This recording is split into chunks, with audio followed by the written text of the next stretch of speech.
नमस्कार, स्वागत है आपका यूट्यूब चैनल उल्टा चश्मा पर। लेकर आया हूं आपका अपना कार्यक्रम विश्लेषण विद वानखड़े। आज एक ही खबर है जिसको विश्लेषित करने के लिए सारे लोग लगे हुए हैं। गोदी मीडिया भी लगा है, प्रिंट मीडिया भी लगा है, सोशल मीडिया भी लगा है, क्योंकि खबर ही ऐसी है। ये खबर 2024 के लोकसभा चुनाव के नतीजों पे इम्पैक्ट करेगी और बहुत अच्छी तरह से इम्पैक्ट करेगी। इंडिया गठबंधन पे सवाल उठाएगी।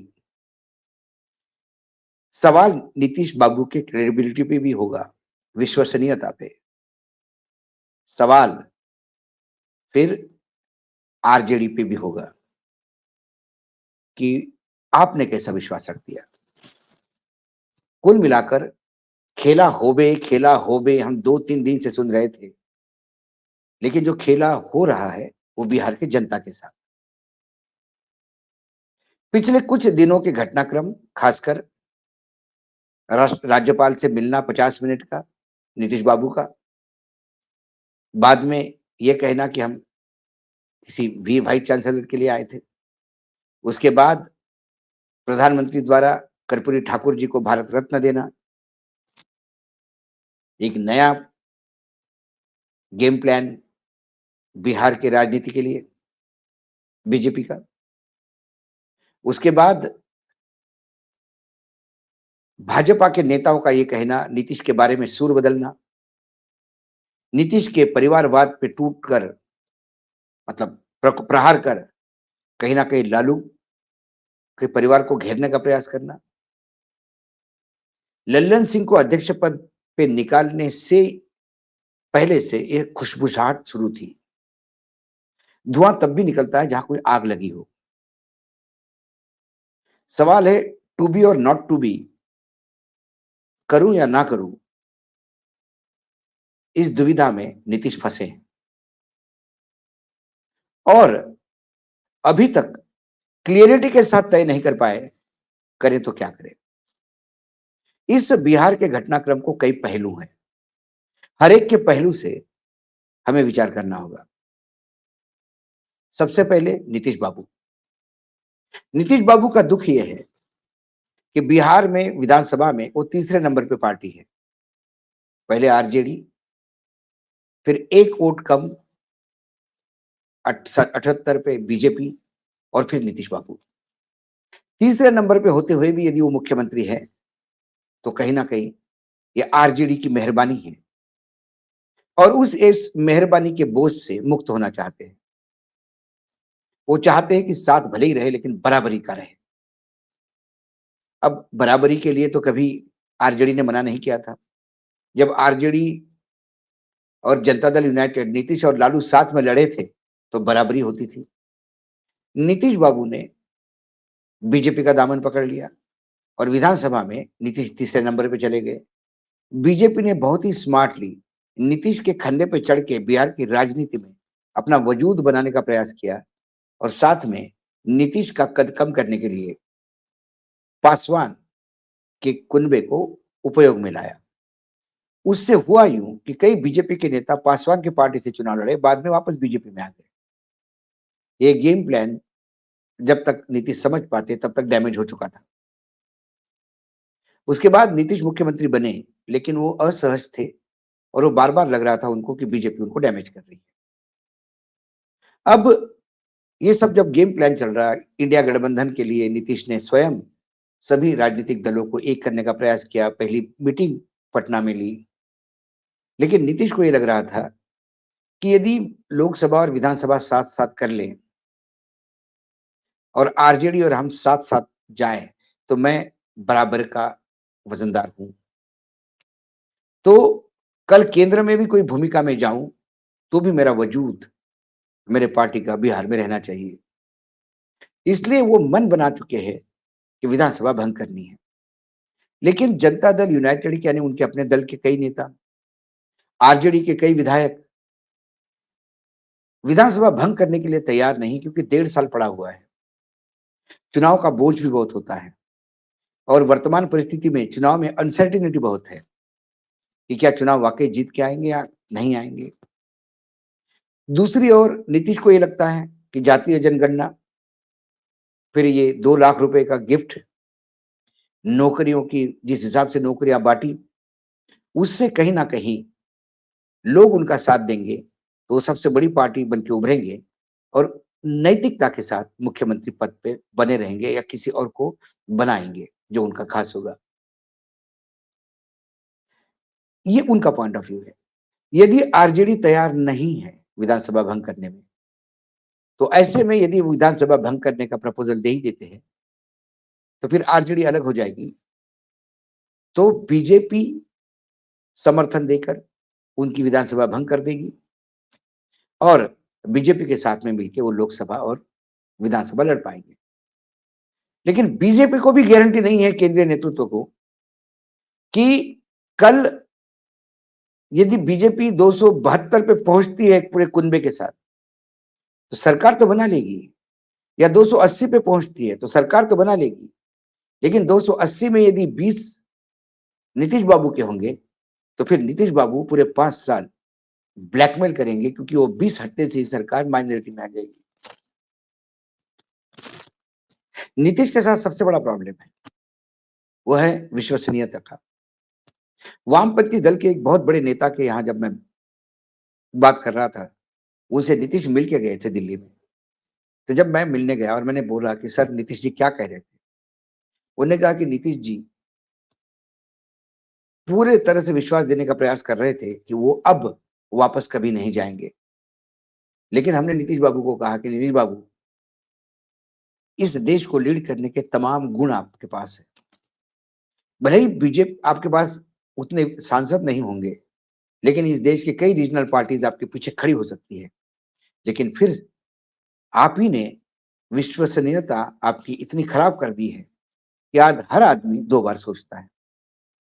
उस विश्वसनीयता का संकट अब सिर्फ इंडिया गठबंधन में ही नहीं, वो अविश्वसनीयता बीजेपी को भी नीतीश के ऊपर डिसीजन लेने में सोचने के लिए मजबूर कर रही है।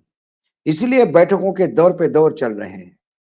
प्रधानमंत्री जी के यहाँ प्रधानमंत्री अमित शाह जी, नड्डा जी मिले। उसके बाद नड्डा जी ने बीजेपी के तमाम बिहार के नेताओं से मुलाकात की। फिर general secretary incharge Vinod Tawde से मुलाकात की।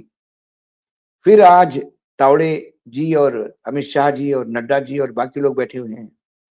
लगातार इस बात पे लड़े हुए हैं कि होना तो क्या होना, और विश्वास रखे तो कब तक विश्वास रखे। उधर केसी त्यागी जो इनके पॉलिटिकल एडवाइजर कहे जाते हैं, उन्होंने स्टेटमेंट दिया कि इंडिया गठबंधन इंटैक्ट है, ये टूटने नहीं जा रहा है, आप चिंता मत करो। लेकिन केसी त्यागी की भी अपनी क्रेडिबिलिटी पे सवाल है। उनका भी एक पैर हमेशा भाजपा में रहता है। उनके बेटे के भाजपा के एक बड़े नेता के साथ, बेटे के साथ व्यावसायिक संबंध है।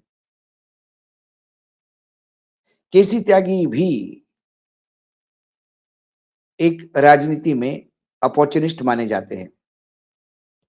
जिस केसी त्यागी को केसी त्यागी बनाने वाले शरद यादव थे, उन्हीं शरद यादव को समय आने पे छोड़कर सत्ता के साथ चलने वाले केसी यादव हैं। आज नीतीश के साथ सत्ता है तो नीतीश के साथ है। उधर बीजेपी के भी सुर, जो दिन भर उनके प्रवक्ता के सुर बदले थे और नीतीश कुमार पलटू राम से ईमानदार नेता हो गए थे, अब वही बीजेपी के लोग कह रहे हैं कि नीतीश हमारे साथ आए तो कोई फर्क नहीं पड़ता, लेकिन मुख्यमंत्री हमारा होना चाहिए। कुल मिलाकर ये मामला फंस गया है। आरजेडी के लिए नीतीश, वो चाहते हैं कि नीतीश रहे। नीतीश यदि जाते हैं तो वो सत्ता से बाहर हो जाते हैं, क्योंकि आरजेडी किसी भी हालत में बीजेपी के साथ सत्ता नहीं में रहना नहीं चाहती। लालू यादव जेल चले गए, लेकिन देश में गिने चुने नेता है जिन्होंने कभी भी बीजेपी के साथ कोई समझौता नहीं किया, उसमें से एक लालू है। बाकी सभी नेताओं ने कभी ना कभी, कहीं ना कहीं बीजेपी के साथ कुछ ना कुछ समझौता किया था। एक कांग्रेस पार्टी और एक लालू यादव और लेफ्ट, तीनों ने बीजेपी के साथ कभी समझौता नहीं किया। तो कुल मिलाकर आरजेडी के लिए वेट एंड वॉच है। वो नीतीश के हर नखरे सहन कर रहे हैं। पूरा कैबिनेट रिशफल किया, आरजेडी के लोगों को दुय्यम दर्जा का मंत्रालय दिया, तब भी आरजेडी ने उसको स्वीकार किया। नीतीश के परिवारवाद वाले डायलॉग को भी उन्होंने स्वीकार किया। हर बात को स्वीकार करके आरजेडी किसी भी हालत में ये सरकार बनाए रखना चाहती है। और यदि कल ये सरकार टूटती है, तो फिर जो काम हुए उसका क्रेडिट नीतीश के साथ-साथ तेजस्वी भी लेंगे। आरजेडी के पास सिवाय देखने के कुछ नहीं बचा है। एक प्रयास हो सकता है, यदि नीतीश के बहुत सारे पिछड़े विधायक यदि वो डिसॉल्व करने के लिए नहीं है, बीजेपी के साथ जाना नहीं चाहते, तो हो सकता है कि नीतीश की पार्टी में टूट हो। ऐसे में यदि वो टूट होती है, तो फिर एडवांटेज लालू यादव होगा और एडवांटेज बीजेपी भी होगा। क्योंकि बीजेपी जिस राज्य में जाती है, किसी ना किसी क्षेत्रीय दल को खाकर अपना वजूद बढ़ाती है। बीजेपी के लिए आरजेडी अखाद्य है। आरजेडी साथ में आ ही नहीं रही है, इसलिए आरजेडी हमेशा बीजेपी के सामने खड़ी रहेगी, लालू की पार्टी। बीजेपी के लिए soft target Janata Dal United है। वो जनता दल यूनाइटेड टूटता है तो ये बीजेपी के लिए भी एक जगह हो जाएगी पैर फैलाने की।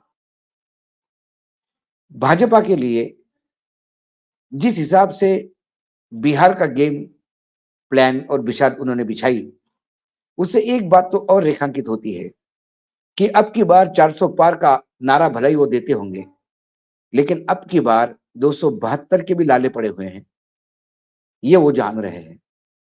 इसलिए एक-एक सीट की मार है।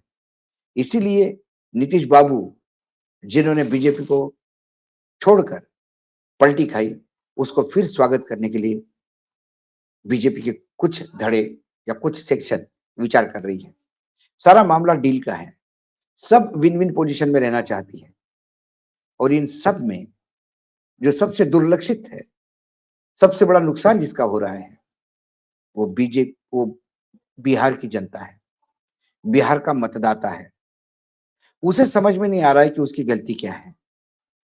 सरकार तो उन्होंने बना दी, समर्थन भी दे दिया, नीतीश बाबू की जय-जयकार भी की, लेकिन नीतीश बाबू के अपने व्यक्तिगत एजेंडे के चलते बिहार की जनता अनसर्टेनिटी के तूफान में झोंक दी गई है।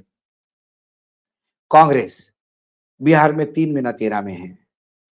साथ में रहे तो अच्छा है, ना रहे तो क्या कर सकते हैं? इस मुद्रा में कांग्रेस है। कुल मिला के आने वाले 24 घंटे बहुत क्रूशियल है। आज की रात, कल का दिन या तो बीजेपी मना कर दे और फिर ये सरकार ऐसी चलती रहे, लेकिन एक काला दाग तो नीतीश के चेहरे पे लग गया कि नीतीश जिस विश्वसनीयता की बात करते हैं, सबसे कमजोर कड़ी यदि अविश्वसनीयता की कोई है एनडीए गठबंधन में, वो तो नीतीश बाबू है। आज इतना ही, कल फिर आता हूँ किसी विषय के साथ, तब तक के लिए नमस्कार। देखते रहिएगा यूट्यूब चैनल उल्टा चश्मा।